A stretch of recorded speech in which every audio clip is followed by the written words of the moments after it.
Hello students, आज मैं आपको BA first year education second paper में टॉपिक वैदिक कालीन शिक्षा के विषय में बताने जा रही हूँ। स्टूडेंट, इससे पहले मैं आपको शिक्षा के विषय में बता चुकी हूँ and your introduction of syllabus में मैंने कुछ आपको इसके बारे में बताया हुआ है।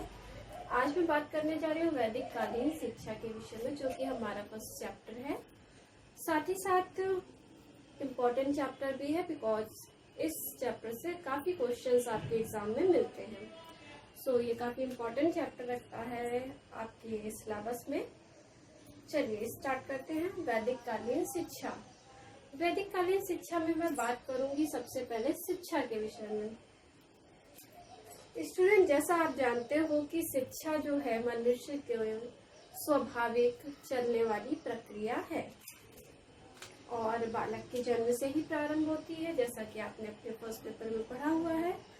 ओके, देन शिक्षा जो है वैदिक काल में शिक्षा का अर्थ क्या था, किस स्वरूप में शिक्षा को लिया जाता था। साथ ही साथ ये भी है कि मैंने बताया आपको शिक्षा जन्मजात चलने वाली प्रक्रिया है और शिक्षा जो है जब से मनुष्य का विकास हुआ, जब से मनुष्य का अभ्युदय हुआ है, तब से शिक्षा भी प्रारंभ हो गई है।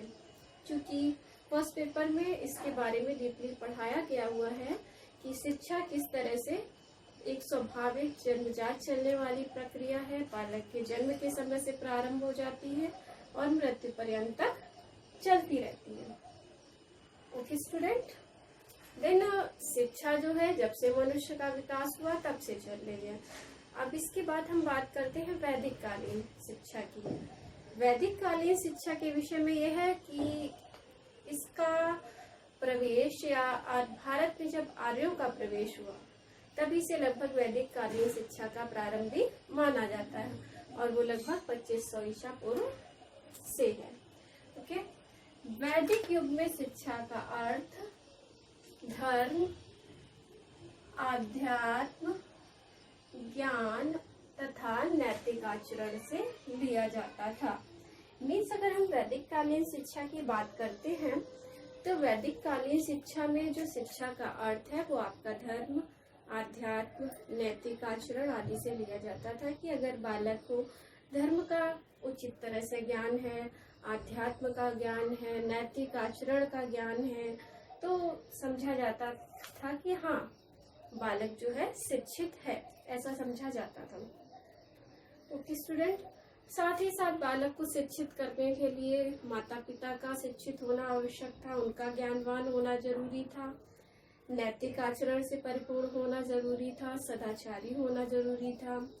ऐसा कहा जाता था वैदिक काल में कि गर्भ के समय ही माता अगर अच्छा नैतिक आचरण करेगी, माता सदाचारी होगी, वह अपने बालकों को उचित ज्ञान प्रदान करेगी, तो बालक भी उसी प्रकार का पैदा होगा, ऐसा माना जाता था वैदिक काल में। इसलिए वैदिक काल में माता पिता का सदाचारी होना बहुत ही आवश्यक माना गया था।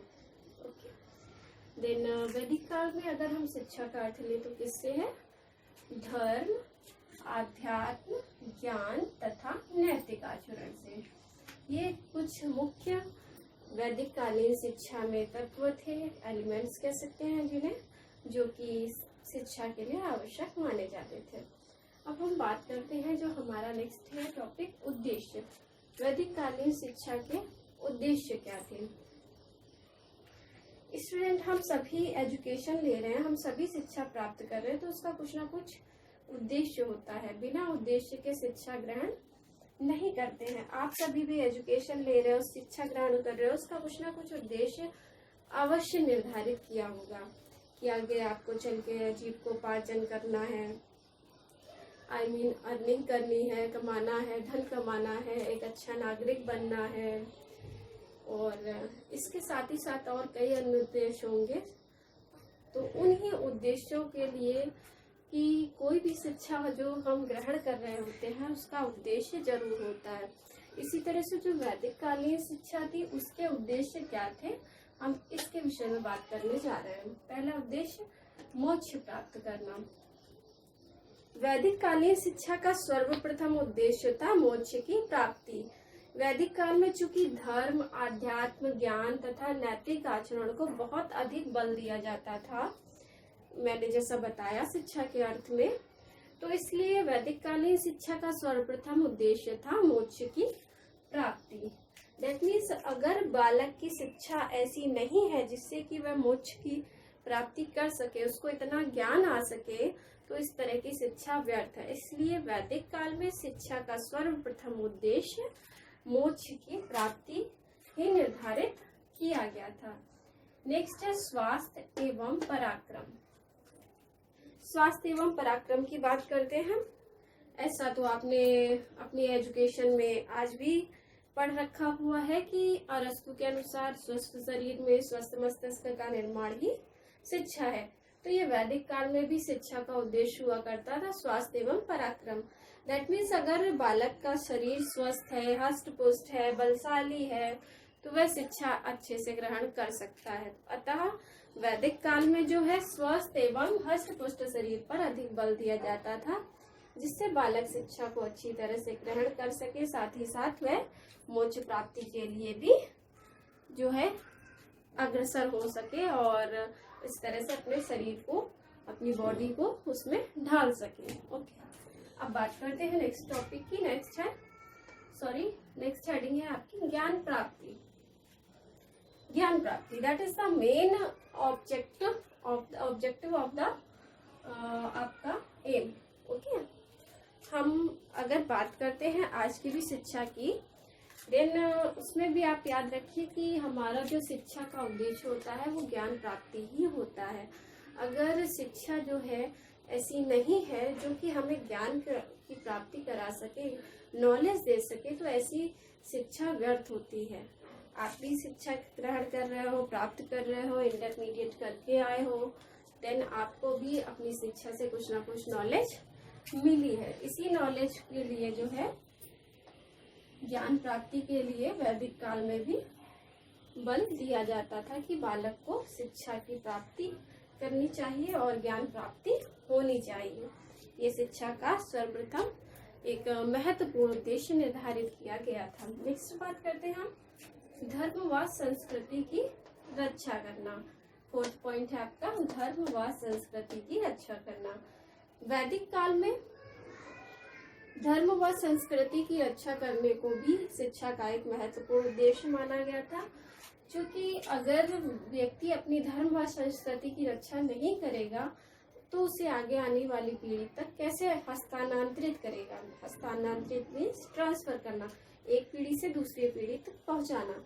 जैसे कि आज आप कोई ज्ञान प्राप्त कर रहे हो, आप आगे आने वाली पीढ़ी को अपना ज्ञान दोगे, अपनी संस्कृति सिखाओगे, अपने धर्म के विषय में जानकारी दोगे। उसी तरह से वैदिक काल में भी धर्म व संस्कृति की रक्षा करना जो है एक महत्वपूर्ण उद्देश्य माना गया था, ताकि अपनी धर्म व संस्कृति का ज्यादा से ज्यादा प्रसार हो सके और साथ ही साथ वो एक पीढ़ी से दूसरी पीढ़ी तक हस्तांतरित भी हो सके।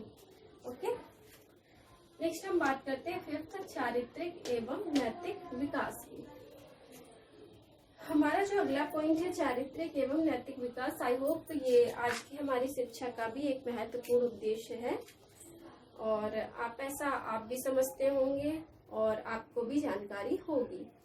नैतिक एवं चारित्रिक विकास, आज भी आप लोग स्कूल्स में गए होंगे, इंटरमीडिएट आपने किया है, तो आपके टीचर्स, आपकी बुक्स के थ्रू आपको भी यह बताया जाता होगा, नैतिक आचरण के विषय में शिक्षा दी जाती होगी। बड़ों का सम्मान करना चाहिए, झूठ नहीं बोलना चाहिए, इस तरह के कुछ सदाचारी बातों को भी सिखाया जाता है। इसी तरह से वैदिक काल में भी शिक्षा का उद्देश्य था चारित्रिक एवं नैतिक विकास। जिस तरह से बालक का चरित्र जो है उत्तम हो सके, उसका नैतिक विकास हो सके और बालक एक बहुत ही महत्वपूर्ण विकास या कह सके तो बहुत ही सर्वांगीण विकास की तरफ बढ़ सके, उसका सर्वाधिक विकास हो, हर तरह से विकास हो, सामाजिक, नैतिक, चारित्रिक, मानसिक, हर तरह के विकास से परिपूर्ण हो सके। नेक्स्ट, व्यावसायिक कौशलों का ज्ञान। व्यावसायिक कौशल क्या होते हैं, बात करते हैं इनके विषय में। सर्वप्रथम व्यवसाय, व्यावसायिक जान लीजिए। चूंकि आप बीए फर्स्ट ईयर के स्टूडेंट्स हैं तो आप लोगों के लिए ये बहुत इम्पोर्टेंट रखता है कि आप जो टर्म्स हैं, वर्ड्स हैं, उनको क्लियर समझें। व्यावसायिक, जैसा कि आपको समझ में आ रहा होगा, ये शब्द जो है व्यवसाय से मिलकर बना हुआ है। व्यवसाय, और ये क्या है? व्यवसायिक। व्यावसायिक मीन्स व्यवसाय से रिलेटेड, व्यवसाय मीन्स बिजनेस। व्यवसाय से रिलेटेड जो आपको ज्ञान प्रदान किया जाता है वो होता है व्यावसायिक ज्ञान। और इसमें लिखा हुआ है व्यावसायिक कौशल, मीन्स ऐसे कौशल, ऐसे स्किल जो कि आपको किसी व्यवसाय के लिए निपुण करते हो। फॉर एग्जाम्पल, आपको टीचर बनने के लिए क्या करना होता है? बीएड करना होता है। इसमें आपको बीएड करते हो क्या करते हैं? टीचिंग से रिलेटेड स्किल्स के विषय में बताया जाता है। किस तरह से आपको स्टूडेंट्स को पढ़ाना होता है, किस तरह से प्रस्तावना तैयार करनी होती है, किस तरह से क्लास में बच्चों से क्वेश्चंस पुट अप करने होते हैं, इन सभी चीजों के विषय में बताया जाता है। उसी तरह से हम किसी भी व्यवसाय को करते हैं तो उससे संबंधित जो स्किल्स होते हैं, कौशल्स होते हैं, हमें सर्वप्रथम उनके विषय में जानना जरूरी होता है।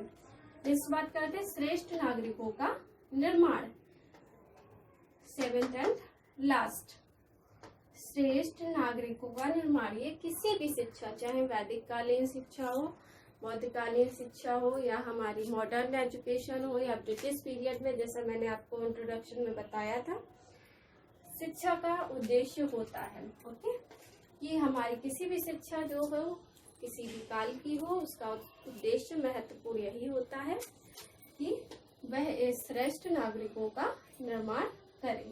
ओके, नेक्स्ट बात करते हैं शिक्षा के स्तर। वैदिक काल में शिक्षा के स्तर क्या थे? वैदिक काल में शिक्षा आपकी 2 स्तरों में बटी थी, प्रारंभिक और उच्च शिक्षा। प्रारंभिक यानी प्राइमरी एजुकेशन, उच्च यानी हायर एजुकेशन, उच्च शिक्षा। प्रारंभिक शिक्षा आपकी प्रारंभ होती थी घरों में और 3-4 वर्ष की आयु तक, 3-4 वर्ष की आयु तक घर से प्रारंभ होती थी।